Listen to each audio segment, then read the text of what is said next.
What's up, guys? Pete here, and welcome back to Proto-Write Productions. This is the third episode of our Universal Test Machine series, where I set out to build an open-source universal test machine, all centered around being able to test 3D printed materials in the comfort of your own home. In this episode, I want to go over some of the prior art, basically what other people have already come up with for designing these types of machines. There are a ton of people that have already tried tackling these exact same issues, and taking a look at what they've gone through and what they've created is a great way to get a head start and figure out where we might want to go with the design. So I've picked out about a half dozen or so different creators that have all tackled this problem of building some type of tensile testing machine.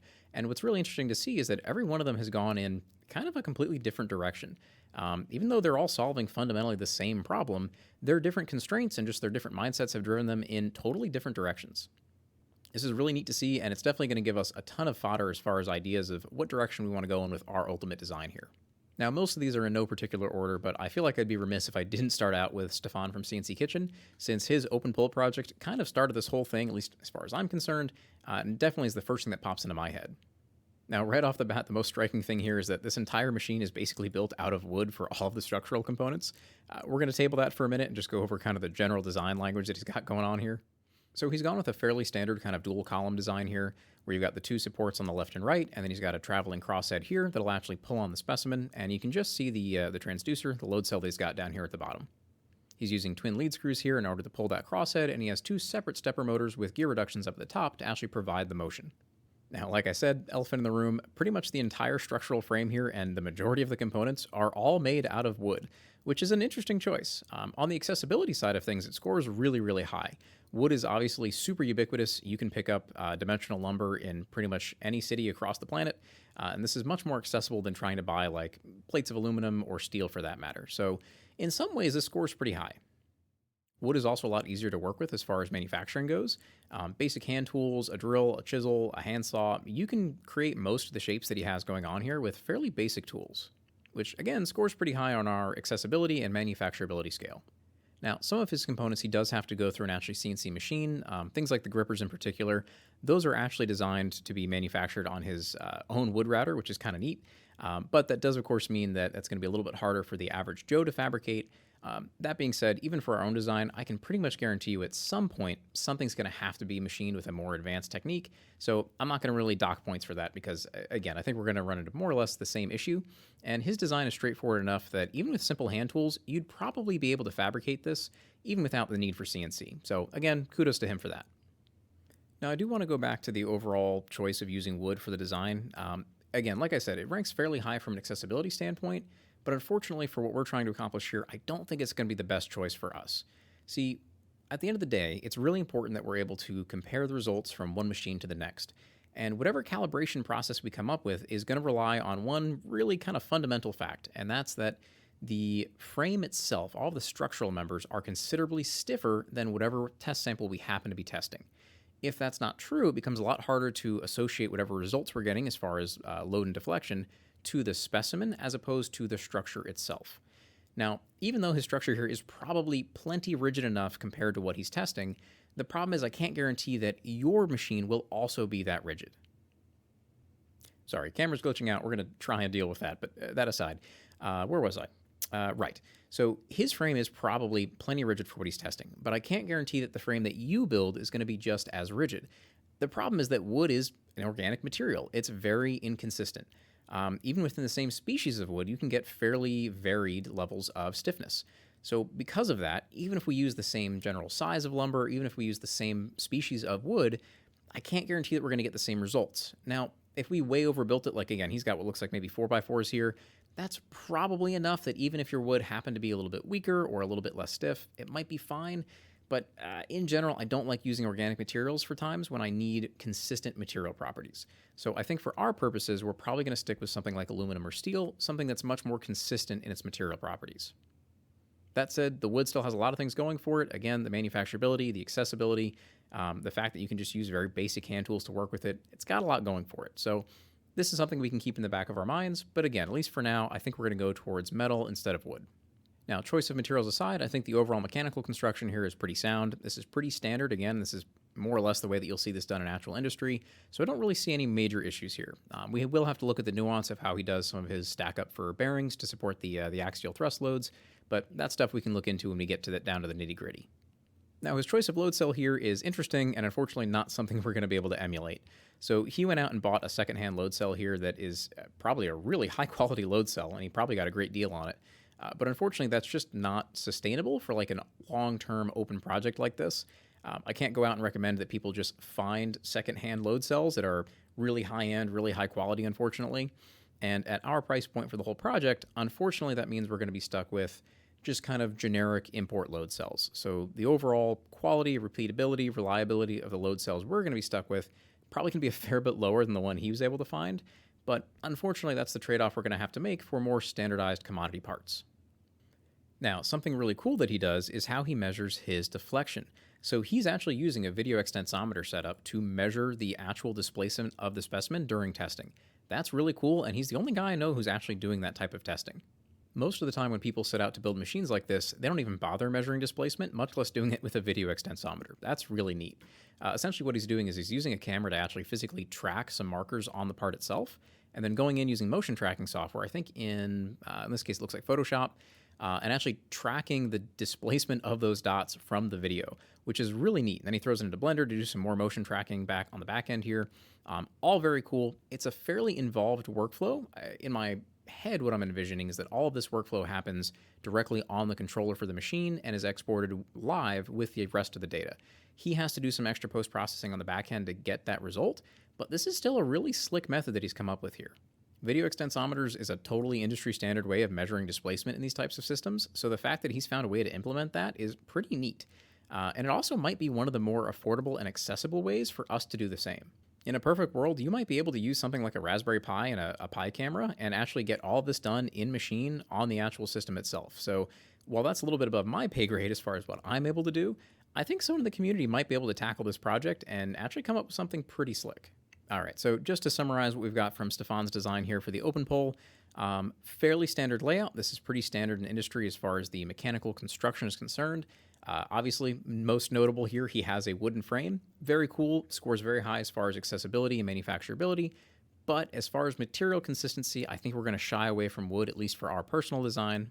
Twin lead screws, dual stepper motors, and stepper reducers, I think those are all fairly standard, and we're probably going to end up implementing them in our design as well. He's going ahead and using a fairly high-end but second-hand load cell that unfortunately I don't think we'll be able to replicate, but he is probably getting better quality data than we'll be able to, so points to him on that. And then lastly, the extensometer method that he's using where he's got a camera to actually watch the specimen stretch. Really, really awesome. I'd love to emulate this if we can, but ideally be able to do it all in machine and right on the controller. That would be awesome if we can make that happen. All right, next up we have Cloud42.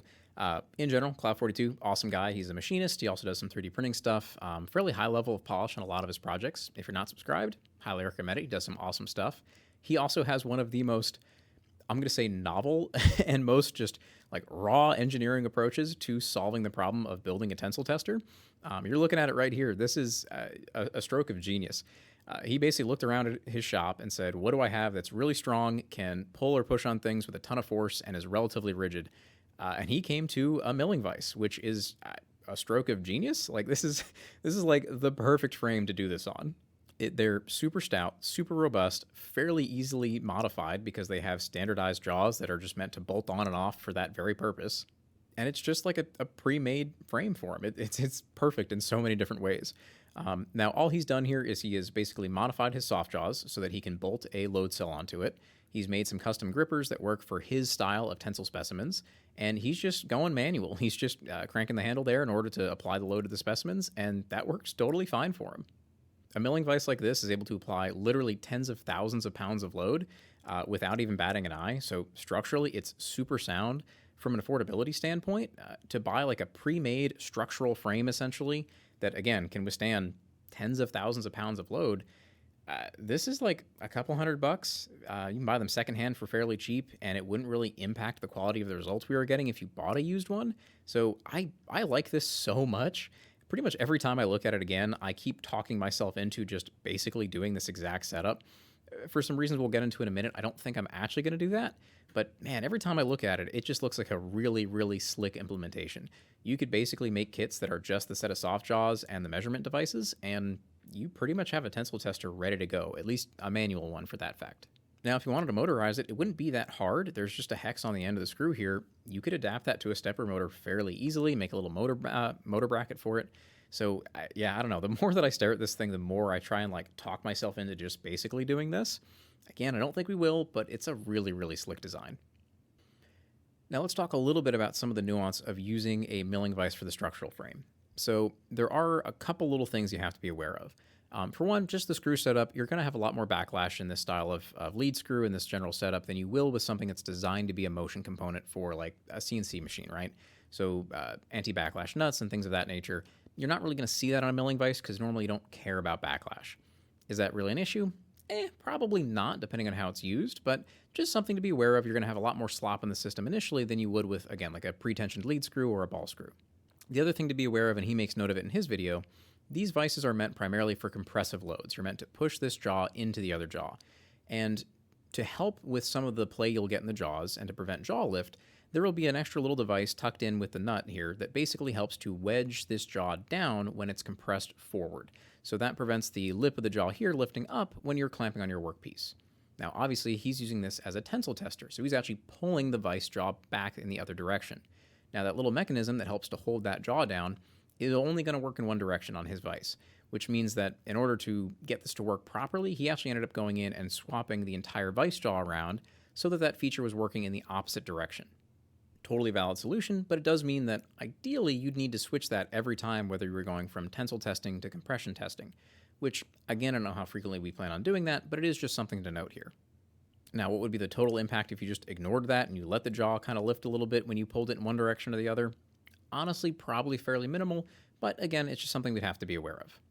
Now, one obvious limitation you run into is that you run out of space with this design fairly quickly. Depending on the exact style and pattern of vise, you're not going to have a ton of room in here to have extra sensors or to have different types or styles of test specimen, different types of grippers. So there are some limitations in just the form factor of this that do make it a little less attractive. And lastly, the overall design of the vise screw here, it's not really meant to be run in and out rapidly a bunch of times. So there's a chance that if we did motorize this, that this might wear out prematurely or you might get more slop or something. Something to be aware of, again, we're going to be testing at fairly low speeds, so maybe with the exception of like a rapid jog back for you to load the new specimen, you're probably not going to be running this particularly quickly, so there's a chance that might not be an issue at all. But it is just one more thing to keep in mind if we do plan on going this route and just using a milling vise as our mechanical frame. Overall, though, I really love this solution. This is just such a pure engineering mindset type solution. Like, this is something we'd come up with in college where you're just like, yeah, it looks dumb, but it works, so who cares? I love this. This is awesome. I like this design so much. Again, like I said, at some point, I might just build a retrofit for a vise that lets you do this, even just as like a hand-cranked mechanical option. It's just super slick. So very cool design. I like a lot of things about it. We may not use it for the full project, but there might be a side project that uses this technique.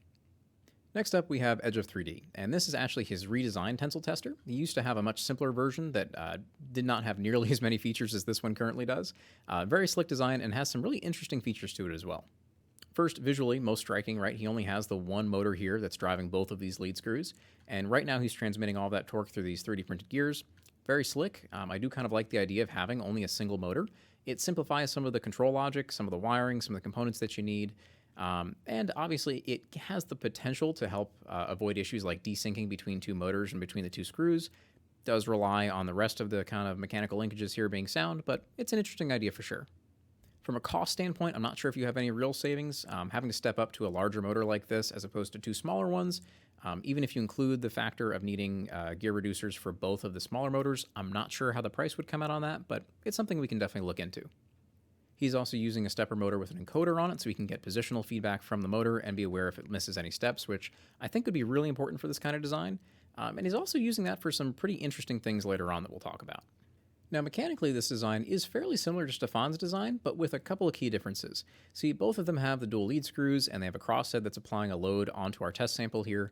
But the key difference here is that in Edge of 3D's design, this top plate here that is currently also reacting the load through the screws is also where our fixed end for our test specimen is.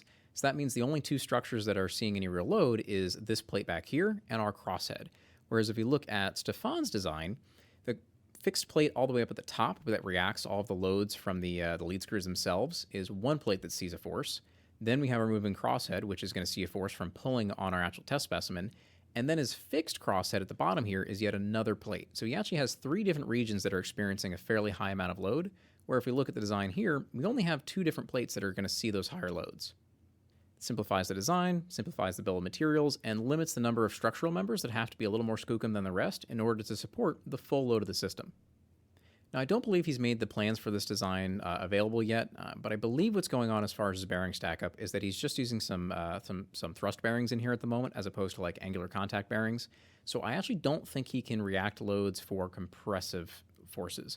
I think he can only do tensile testing with the way he has this set up currently, but I'm not 100% on that. But that is something we'd have to be aware of for our stack up. We do want to be able to bear loads in both directions, which makes our bearing stack up a little bit more complicated, slightly more expensive, but we'll get into that on the design video.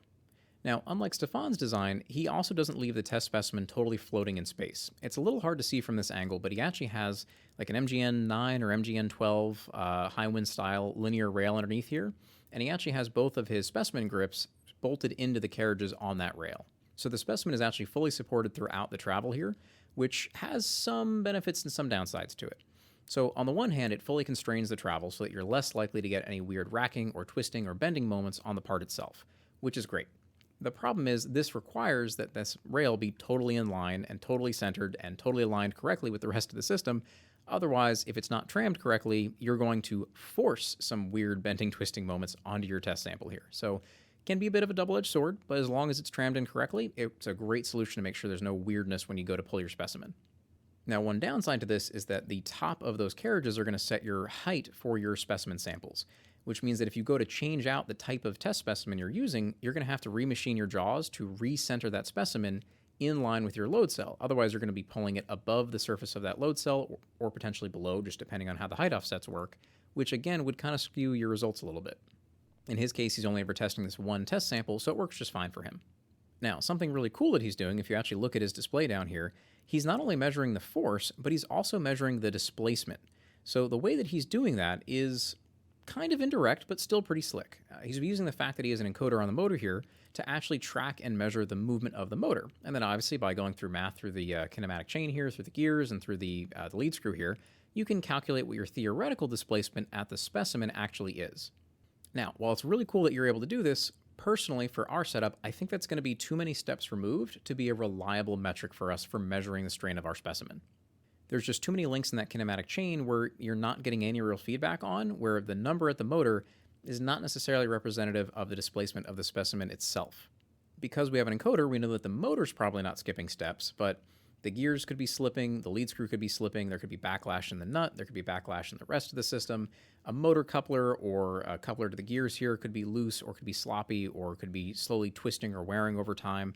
So for me personally, I think it's going to be a little too far removed from the specimen to be a reliable method, but it is still an interesting option for us to maybe have like a gut check. If we also included the displacement of the motor as just an additional factor, might be a way just to kind of calibrate and see if there's anything hokey going on with the system as a whole. Overall, mechanically, it's a fairly simple system. He's eliminated a lot of components that just are kind of extraneous for this type of design. You can see we've got no guide rails on the side. We just have a single plate on the bottom for kind of alignment and structure of the whole system. We don't need an end cap here to support anything necessarily. You can just let these lead screw ends float if you really wanted to. So this is a fairly pared down design, which is nice to see. Now, some of his components here are machined in a way that would be a little inaccessible for some people. Like you can see he's actually recessed his Acme nut in here, which I don't know if you've ever tried to drill like I don't know what that would be, 25, 30 millimeter hole. That's kind of a pain, much less to counterbore it. So some aspects here we could certainly make more manufacturable for the average Joe. But yeah, overall, this is a fairly straightforward design that doesn't require too much in the sense of manufacturing. I think there's definitely some stuff here we can borrow for our final design to be sure. Now, before we jump on to the next design, I actually want to highlight one more thing that Edge of 3D has done really well here, and it's got nothing to do with the mechanical design. He's built out an entire little web UI for presenting and comparing all the data that he gets, and this is super, super important to our project as a whole. We can collect all the data we want, but if we don't find a really nice, cohesive way of storing and presenting that data to the community, it's almost worthless. And he's gone through and created this really slick little web UI that lets you not only view, but also compare different materials and the different characteristics of each material, because he does obviously other testing than just the tensile testing. And this is super slick. I've never done any real web UI development stuff, so this is, again, kind of above my pay grade, but If we could figure out an interface like this, or maybe talk with him and see if he wants to just have a hosting page for this type of data, this would be awesome. This is a really, really useful aspect of this whole project. Because again, if you collect the data, that's great, but if you're not able to share it with people, it's almost kind of useless. So this right here is awesome and something we're definitely going to have to circle back on. Okay, this next one is really slick. This is by Curious Scientist, and he had like a little stroke of genius in here that is just really, really cool and really elegant for how we solve the problem of the structural frame of this tester. Let's break down the kind of the mechanics here and go through this step by step. So similar to Edge of 3D, he has a single motor to power 2 independent lead screws. He has a slightly different power transmission here because he's making some right angles to keep things a little more compact, but functionally that whole portion, very similar, right? We're going to use one motor, we're going to power 2 separate lead screws. The nuance comes in when you take a closer look at his crosshead. You'll notice that instead of having a fixed end and a moving end for holding onto the specimen, he actually has 2 moving ends for holding onto his specimen. And if you look more closely, they're both mounted to the same lead screw. So how is that supposed to work? Well, if you look really closely, these are not normal lead screws. You can see there's a transition right in the middle here. These lead screws have 2 separate threads on them. They're right-hand threaded on one side, but then they're left-hand threaded on the other side.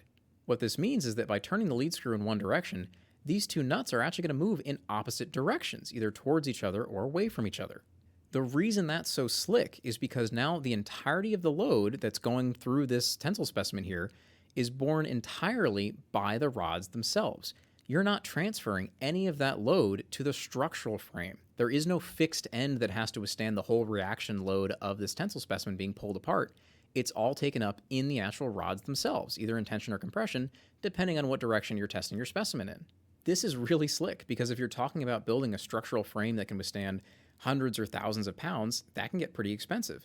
But here, the only things that need to be strong are the actual crossheads and our lead screws here. We actually don't need to worry about the rest of this frame at all. This is just a thin sheet metal base plate to hold everything in place. Now, obviously in the real world, there are going to be some torsional forces and some weird racking and skewing forces you will want to account for. But again, the majority of the load is just compressive or tensile loads in the actual lead screws. This was so slick, and I like this idea so much that I actually went and built a mock-up of this almost immediately. We'll show you some close-ups here. Just because it was a really slick design, and I thought this could really hit a lot of the points that we're looking for. Now, unfortunately, when I dove into it a little bit more, I do think there's some points against this that mean we're probably not going to go in this direction. But like I said, I liked it enough that I just built one. So I'm going to play around with that some more as well, and there's a chance we might go down this road again. We'll have to see. The issue you run into with this design is that you're going to lose some points in the component availability side of things. So these like dual-threaded lead screws are not a common component, and they're kind of hard to source. You can get them. I was able to get some just right off Amazon. But there's literally like 1 or 2 vendors that are offering them. So sizing is kind of limited. You're subject to their pricing rates. They can charge whatever they want because they're practically the only people making them. And otherwise, you'd have to custom order them, which is not going to be fun. Even just the lead screw nuts, like finding a left-hand threaded Acme nut for whatever this is, TR8, TR10, I think he's using 10 millimeter screws here. That's not an easy thing to source. It's going to be more expensive and harder to find than a normal right-hand threaded nut. And so unfortunately, even though you can get them, I think the fact that you are kind of subject to the whims of the manufacturers on these, I don't know if we're going to go in this direction. These are just such a more rare component compared to just a normal lead screw that I don't think it makes sense for us to go this route, at least not for right now. That said, I already have a set here. I'm going to play with the design a little bit, but I think long term, it just doesn't make sense for us to go this route, at least not for right now. You do run into some other issues, which is that because there's going to be a dead zone in the middle here and just how this whole structure is set up, you do lose a little bit of throw on the overall design here, which means it's a little bit harder to have a more compact design. You end up needing much longer lead screws than you otherwise would in order to accomplish the same throw and the same travel you could have, which works fine for him because he's only testing very, very short specimens. But we may want to throw something like the hooks that Stefan designs on here, which would take up most of the internal volume here. So for that reason, too, this might not be the best option for us to go down. Now, you can see this is, I think, one of his earlier designs because he's actually gone through and is using a set of digital calipers to get his displacement measurements. Later on in his videos, he does talk about using a set of like DRO scales for this instead, which is just a little more elegant than drilling holes through a set of digital calipers. But functionally, it's doing the exact same thing. And honestly, these are much cheaper and much more readily available than the DRO scales are. So something like this solution might make it into our final design as well. We'll have to see. Overall, conceptually, I think this method of measuring your displacement is going to be much better. It's direct enough compared to something like measuring your motor pulses. Crosshead displacement is a totally valid method of measurement as far as some of the actual like ISO and ASTM test standards. And these are fairly accurate, fairly repeatable, and most importantly, fairly affordable. So I think something along this vein is definitely going to be our final solution for displacement measurement, unless we figure out that video extensometer thing. That might be a really slick solution to that as well. Other than that, there are some interesting notes on his power transmission that might be useful for us. He is using belts in some aspects of it, which could be useful if we wanted one motor but tied to two separate lead screws. And then he's also using some worm gears here to transmit the torque on a right angle. I don't think we need to worry about that, but just interesting thing to have in the bag of tricks. This could be an option, although worm gears like this are kind of expensive, so I'd rather not go down that route if we can avoid it. But using GT timing belts might be a really good solution for single motor dual lead screw options. All right, next up we have Hoffman Tactical. His design, again, is completely different from everything we've seen before. Really interesting how many different ways people can solve the same problem, but just with slightly different constraints. His design is pretty unique. So he's got a motor to the left side here, and what's actually pulling on the specimen is not your traditional setup. So what's going on here is that this portion is actually fixed, and this is just holding the end of our screw here, and then the nut is fixed to this moving portion. This whole assembly, these two rods, this front portion, this back portion here, all moves together to pull on the specimen. The specimen is then held higher up at the end here. If we scoot on over, there we go. Up here is actually where we're holding on to the specimen, and this whole assembly, this kind of ramrod assembly, will actually pull back this way and pull on the specimen. This is pretty neat because it's kind of compact in 2 out of the 3 dimensions. You do end up with a fairly long assembly, but as far as like taking up bench space, that may not be the end of the world. It's kind of a neat design overall. I don't know if it makes sense for what we're trying to do, but it's definitely a cool implementation of this overall design. It's fairly light as far as material usage goes. You can use just kind of whatever for the channels on the sides here. These aren't actually providing much in terms of alignment. It's mostly done by the actual blocks that holds these linear guides, these bushings in here. So this could be a fairly cheap, fairly effective way to build a system like this. I've never really seen someone else take this exact approach before, so this might warrant some deeper looking into for sure. There's a couple things I really like about this. Obviously, the reduced BOM and part count is pretty nice. The fact that you can use pretty much whatever for the structural sides on the ends here is pretty slick. I do have some questions about the deflection you might see in trying to align everything here, although this might be fairly self-centering because it's just kind of allowed to float on both ends and kind of settle where it wants to settle. So it's an interesting solution. I might have to look into this a bit more to see if there's something here that would make sense for our overall design. I don't know if I love it for a universal test design where we have to do both tension and compression testing as well as fatigue cycle testing, but overall it's pretty slick and I kind of like what he's come up with here. Like most of the other guys, he doesn't have any way of measuring the displacement of the specimen, but again, that can be readily added by just kind of bolting on a glass scale to the side or a set of calipers like we saw previously. And he's using just the single motor, so overall control of the system is also pretty straightforward. All right, and last but certainly not least is almost more of a teaser than an actual review because I don't think he's actually released this full design yet.